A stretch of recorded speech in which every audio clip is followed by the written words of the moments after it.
बिस्मिल्लाहिर्रहमानिर्रहीम। अस्सलाम वालेकुम। आजाद डिजिटल के प्लेटफॉर्म के साथ मैं हूं आपकी मेजबान अलीना मुजफ्फर और मेरे साथ मौजूद है सीनियर एनालिस्ट मुजम्मिल सोरवदी। जी सर, कैसे हैं आप? खैरियत के साथ बिल्कुल हैं? ठीक ठाक। आप सुनाएं कैसी तबीयत है? मैं बिल्कुल ठीक ठाक, अल्हम्दुलिल्लाह। ये जो शेरअब्दुल मरवत की पीटीआई ने बुनियादी रुकनीत उनकी खत्म कर दी है, आप इस हवाले से अपनी क्या राय हैं? देखिए, मैं समझता हूँ कि शेर अफजल मरवत को पीटीआई से निकालने पे आप समझे कौन जीता और कौन हारा। आप कह ठीक सकते है। हैं आदिल राजा जीत गया, असद कैसर हम्म। हार गया, शंदाना गुलजार हार गई, हैदर मेहदी जीत गया। आप कह सकते हैं कि पीटीआई ओवरसीज के जो लोग एंटी एस्टेब्लिशमेंट हैं, जो फौज को बुरा भला कहते हैं, गालियां निकालते हैं, वो जीत गए। और जो पीटीआई के अंदर मुफाहमत का ग्रुप था, जो चाहता था कि पाकिस्तान के अंदर एक पॉलिटिक्स दर्जा हरारत नीचे लाया जाए, एस्टेब्लिशमेंट के साथ रास्ते निकाले जाए, वो हार गया। शेर अफजल हम्म। मरवत के जाने का तहरीक इंसाफ को भी नुकसान होगा और शेर अफजल को मरवत को भी नुकसान होगा। फायदा तो शायद आदिल राजा को हो जाए, हैदर मेहदी को हो जाए, शहबाज गिल को हो जाए। आप कह सकते हैं जो लोग बाहर बैठकर इस वक्त एंटी फौज बयानियां बना रहे हैं उनको फायदा हो जाए, क्योंकि उनके नजदीक शेर अफजल मरवत जो है वो फौज का एजेंट था और वो फौज की मर्जी से काम करता था। लेकिन आज तो तहरीक इंसाफ खुद फौज से बात करना चाह रही है, तो ऐसे में शेर अफजल मरवत एक बेहतरीन चॉइस हो सकते थे। बैरिस्टर ऐसे ही है। गौहर बैरिस्टर गौहर को का पर्सनालिटी क्लैश था शेर अफजल मरवत के साथ।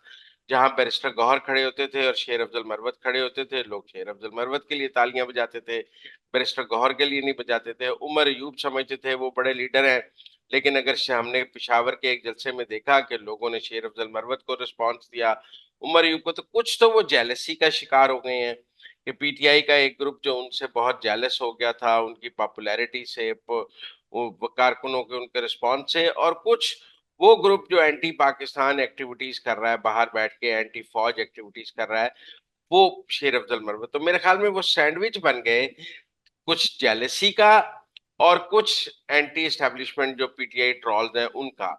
तो दो धड़ों का जो ये मिलाप हुआ, आप कह सकते हैं कि इसमें उमर अयूब वगैरह का और बैरिस्टर गौहर का जो उनको जो जो उनसे जेलस हो गए उनकी पॉपुलैरिटी से, और दूसरी तरफ वो जो एंटी एस्टेब्लिशमेंट, ये दोनों ने मिलकर शेर अफजल मरवत को निकाला।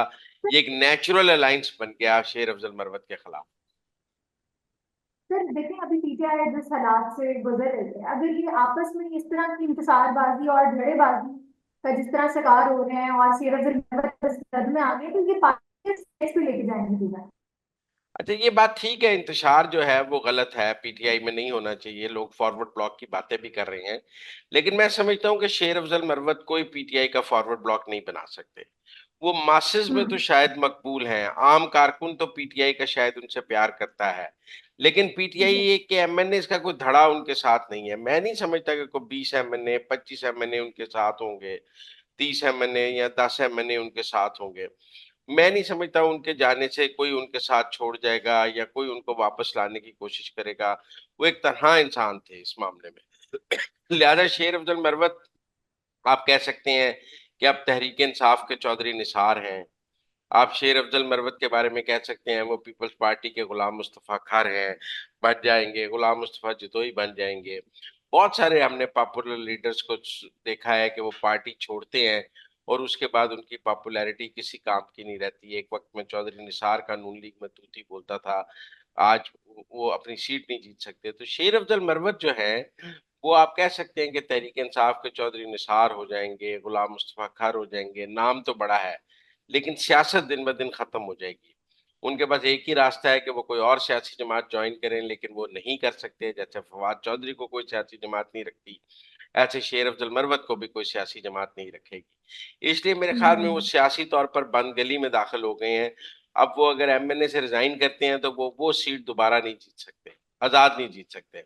तो नहीं रिजाइन करते तो गद्दार का लेबल रहेगा उन पे, रिजाइन करते हैं तो मर जाते हैं, नहीं रिजाइन करते तो मर जाते हैं।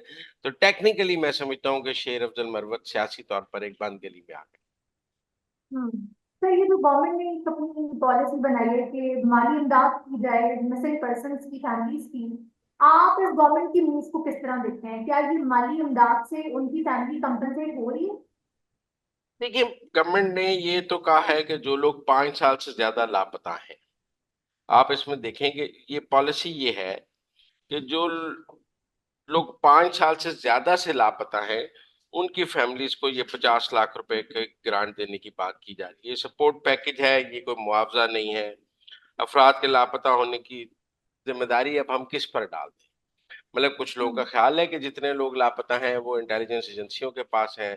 इंटेलिजेंस एजेंसियों का मौकफ है कि कुछ लोग जो लापता हैं वो दहशतगर्द कार्रवाइयों में मुलव्वस हैं, और उनके घर वाले उनको लापता इसलिए करार देते हैं ताकि एजेंसियों पर दबाव। इसकी एक मिसाल ये है कि जब पाकिस्तान ने ईरान पर मिसाइल मारा और ईरान के अंदर कुछ बलोच दहशतगर्दों के ठिकानों को निशाना बनाया गया लैदकी पसंदों के, तो वहां जो बलोच मरे, तो महारंग बलोच ने कहा कि उनके वर्षा इस्लामाबाद में बैठे हुए थे कि हमारे तो लोग लापता हैं। अगर वो जी। लापता थे और वो ईरान में मौजूद थे तो फिर उनकी आईएसआई जिम्मेदार नहीं है। ठीक है ना? कुछ लोग अफगानिस्तान में हैं, टीटीपी के पास हैं, कुछ लोग ईरान में हैं, बलोच कॉम्प्रस्ट हैं। तो ये सारे लापता जो हैं वो आईएसआई के पास नहीं है, एमआई के पास नहीं है। लेकिन सारे लापता जो हैं वो ईरान और अफगानिस्तान भी नहीं है। ये कॉम्प्लेक्स इशू है।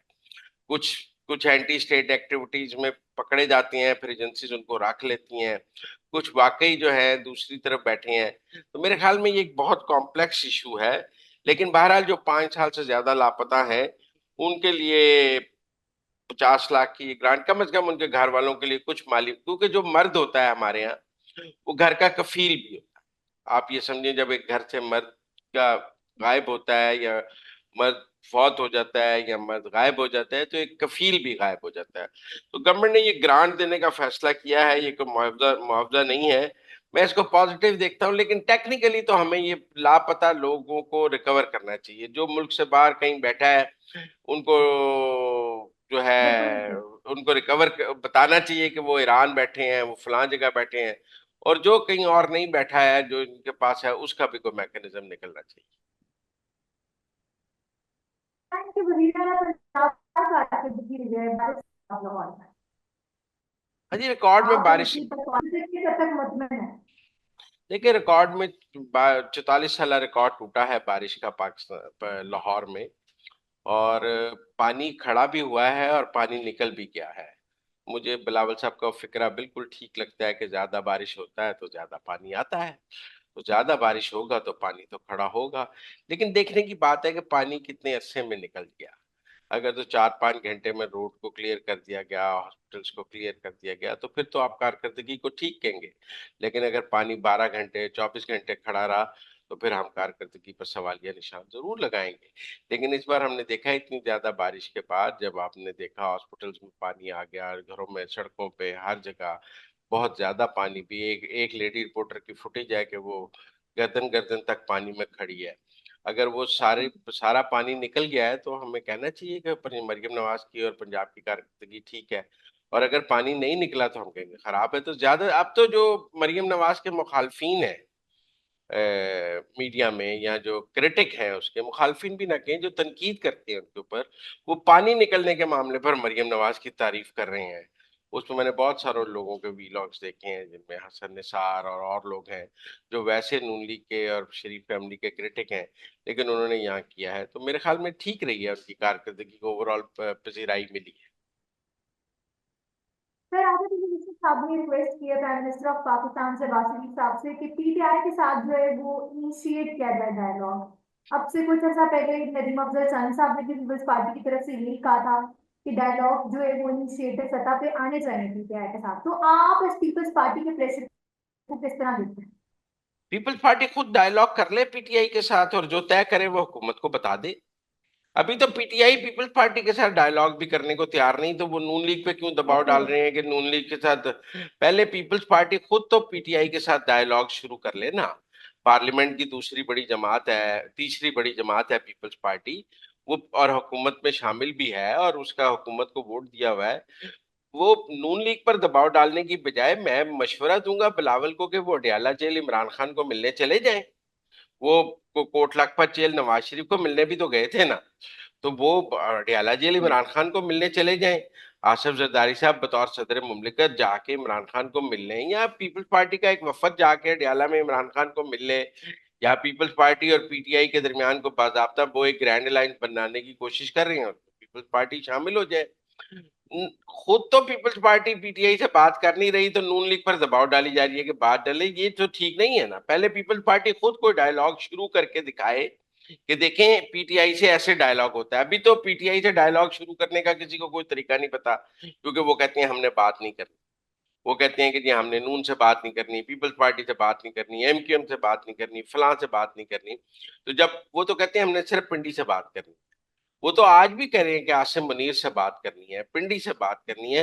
तो फिर पीपल्स पार्टी नून लीग को क्यों कह रही है बात करे? वो जाके आसिम मुनीर को कहे कि आप पीपल्स पीटीआई से बात करें। जरा हिम्मत पैदा करे पीपल्स पार्टी अपने अंदर, ये कहने की जरूरत पैदा करें कि जाए आसिम मुनीर पर दबाव डाले कि वो पीटीआई से बात कर ले। नून लीग पर क्या दबाव डाल रहे हैं? पीटीआई कौन सा नून लीग से बात करने के लिए तैयार है? और आप कहेंगे नून लीग नहीं कर रही। वो तो कहते हैं हमने नून लीग से बात नहीं करनी, वो आसिम मुनीर से बात करना चाहती है। और अगर पीपल्स पार्टी पीटीआई के साथ डायलॉग कराना चाहती है तो जाए जीएचक्यू और आसिम मुनीर को कायल करें कि उनको पीटीआई से बात करनी चाहिए। और इमरान खान और आसिम मुनीर की मुलाकात के लिए पहले भी तो ऐवान सदर जो है वो आरिफ अलवी साहब आर्मी चीफ और इमरान खान की मुलाकातों के लिए इस्तेमाल करते रहे हैं, सहूलतकारी करते रहे हैं। अब आसिफ जरदारी साहब ये सहूलतकारी कर लें, वो ऐवान सदर में इमरान खान की और आसिम मुनीर की मुलाकात करा दें। नून लीग को इसमें स्केपगोट बनाने की क्या जरूरत है? खुद करे ना पीपल्स पार्टी ये काम। सेनेट की सतह पे कर ले, चेयरमैन सेनेट की सतह पे कर ले, सेनेट में सेनेट का एक डेलीगेशन बनाए इमरान खान से मिलने के लिए पीपल्स पार्टी के सेनेटर्स का, कुछ काम करें। एवं ही नून लीग को कहना ये तो मेरा मतलब है आटा गूंदे हिलनी क्यों है? आप खुद करके दिखाएं तो फिर हम देखेंगे कि पीपल्स पार्टी ने कितने कामयाब मुज़ाकरात पीटीआई से किए हैं। और जो बिल्कुल। मुआहदा वो करें वो नून लीग को बता दें कि ये मुआहदा हो गया, आगे इस पे अमल होना चाहिए। हाँ। सर बहुत शुक्रिया आपके वक्त, आपसे मुलाकात होगी अगले व्लॉग में। तब तक के लिए मुझे इजाजत है। सलाम।